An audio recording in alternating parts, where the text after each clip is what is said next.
আসসালামু আলাইকুম। হ্যালো বন্ধুরা, কেমন আছেন সবাই? আশা করি সকলেই ভালো আছেন। আজকে আমরা যে বিষয়টি নিয়ে কথা বলবো সেটি হচ্ছে কম্পিউটারের কিবোর্ডে এফ ও জে এর সামান্য যে বাটনটা আছে এই বাটন দুইটার উপরে সামান্য ড্যাশ বা অক্ষরের নিচে দেখবেন যে একটু উঁচু একটা দাগ থাকে। এটা আসলে কেন হয়? এই বিষয়টি নিয়ে আজকে কথা বলবো।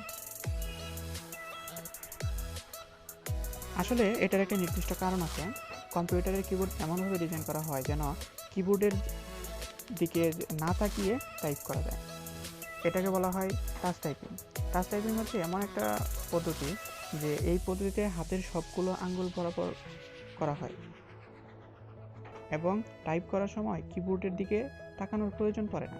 আজ থেকে 100 বছরেও বেশি সময় আগে এই পদ্ধতি আবিষ্কৃত হয়। টাচ টাইপিং করার জন্য বিভিন্ন কি এর একটা সারি একটা কি এর একটা সারির উপর আঙ্গুল রাখতে হয়। এটা আপনারা সবাই জানেন যারা আমরা টাইপিং করে থাকি।